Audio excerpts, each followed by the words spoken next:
My name is David Snyder. I've been married for 8 years to my beautiful wife, Audra. We have a beautiful son, 5-year-old Austin. My name is Audra Snyder, and I've been married for about 7.5, 8 years coming up. And my husband and I adopted our son a 1.5 years ago after about 5 years of infertility. So we received Austin when he was 3.5 years old. He came through the foster system, and we've been very challenged since we've had him. We're very blessed and very challenged all at the same time. He has reactive attachment disorder and a lot of energy.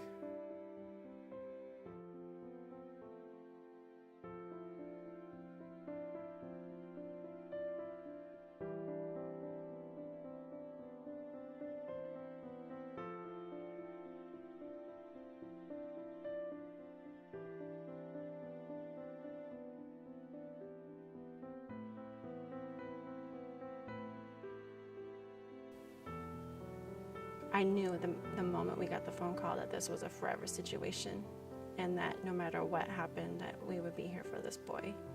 I knew he was going to be my son. Well, the first couple weeks we had him, it was great. There were zero problems. He got along with us just fine. Did what he was told to do. Got along with the dogs, with all the family. I mean, we thought, man, this is nothing like what we learned in any of the training that we had. Those people must have been mistaken with some of these kids. But after about the third week, it was not quite the story. So we finally get this 3.5-year-old boy, and I just thought, woohoo, we're gonna love this boy, we're gonna save him, he's gonna love us, and we're just gonna enjoy our life, finally being a family. And I knew that there would be issues most likely along the way. I wasn't blind to that, but I just thought that we would be able to do all the things that normal parents get to do. And we were in for a surprise. I always knew that parenthood is a level of sacrifice. I always knew that. But this, raising a child with trauma and attachment disorder issues, I learned what the word sacrifice really means.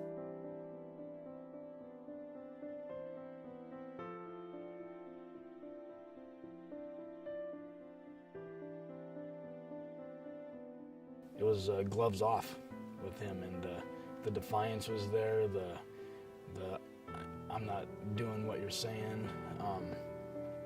The physical violence. I mean, he would start going through these raging tantrums when he wasn't getting his way or wasn't doing what he wanted to do, where usually it'd be my wife, because I'd be at work, would be holding him, and holding with all of her strength, having to hold him and hold his legs down, and he'd be trying to kick and punch and bite and headbutt and anything he could do to cause pain or hurt to whichever one of us was there. I mean, to the dogs. I caught him repeatedly beating my dogs with his fists, with sticks, with whatever he could find, just taking out all that rage on whatever came nearest to him. Being peed on, spit on, bitten, scratched, kicked, punched, slapped, kneed, a lot of physical aggression, and then also just flat out defiance.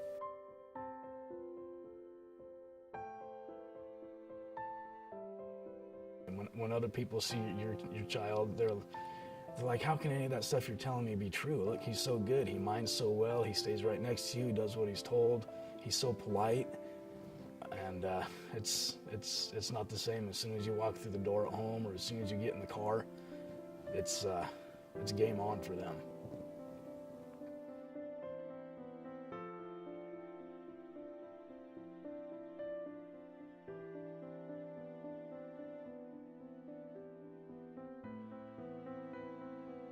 Watching everything that my wife has to endure as she's going through this, and being rejected by the child that we love over and over and over on a daily basis. And and watching her heart get torn through that is really hard for me. It is my job to do the best that I can. His healing is not in my hands in the sense that I believe that's up to God's hands, but it's my job to be the best mom that I can be to promote an atmosphere of healing.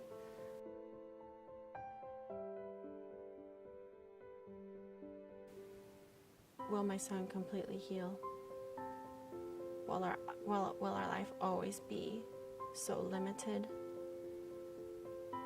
Will he ever truly be able to forgive those that have hurt him, that have wronged him? Will he be able to forgive God for what he's been through?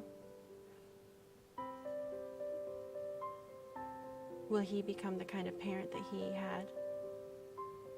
Or will he be able to overcome those things by God's grace and defy the odds and let go and move on and be healed? I wonder, will Austin choose the healing?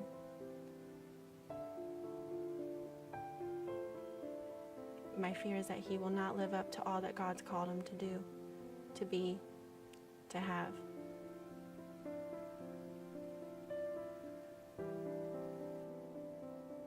That maybe when we got him, he was already so damaged that it might be beyond fixing. That would be my greatest fear.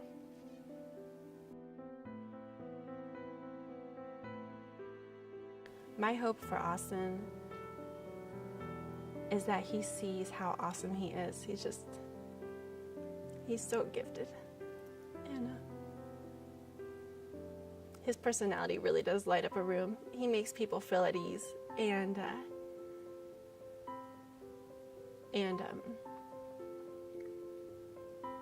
I'm hoping that he won't be bound by the past, but that he'll see all that God's given him. You know, just a great personality, and he's very gifted athletically and sports-wise. I hope for my Austin that he can just move on and see what God has given him instead of focusing on what's happened. Just see what God has given him and take hold of that and just share it. My hope and desire is that we'll be able to minister to other children with Austin on our team, just saying, I've been through what you've been through. I know it's hard. Let me show you the way, you know. And so I hope and pray that this will become an area of ministry for him, that it'll be something that he can use as a tool instead of a crutch.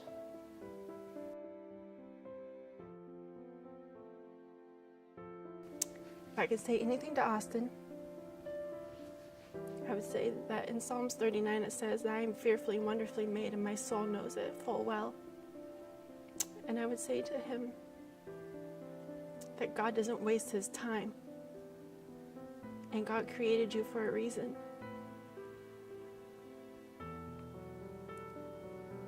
And that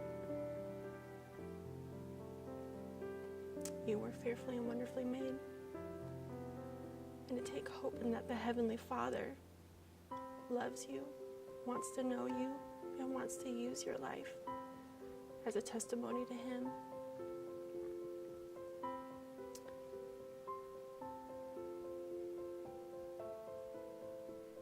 And that I am so blessed to be His mom.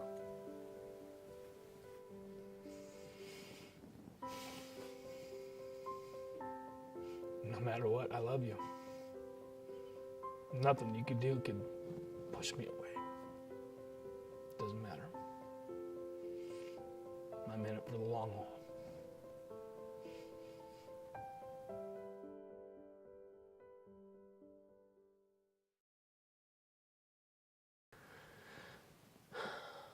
What I would say to parents who have children with attachment disorder is that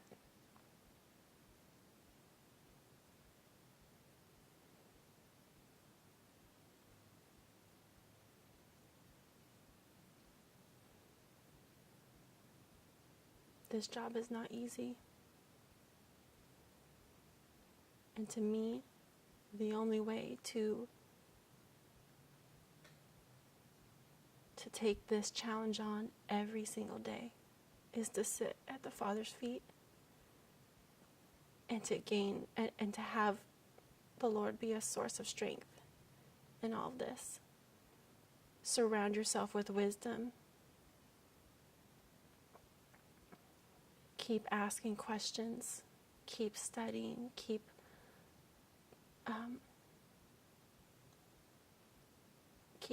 seeking wisdom. But then pray about what is right for your child. I would say also put the right people in your life that are going to encourage you and strengthen you and understand the journey. There's a lot of judgment out there.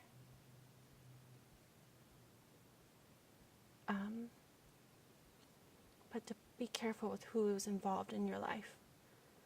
Put the right people in your life. And to never let go of the hope of a true healing. It may not be tangible, it may not be near, but it is coming. And to not lose hope in that, or else we've lost our battle. And so I just would want to encourage them to just never give up and to take care of themselves. Number one, take care of themselves. Find a hobby. Do something that is just for them so that they have something to just fall back on when it's time to get away and just regroup and get some more strength. But that's what I would say. Don't give up. Search for people out there who are in similar situation. Get support. Get help. There's nothing wrong with asking for help. We waited longer than we should have to try and find help.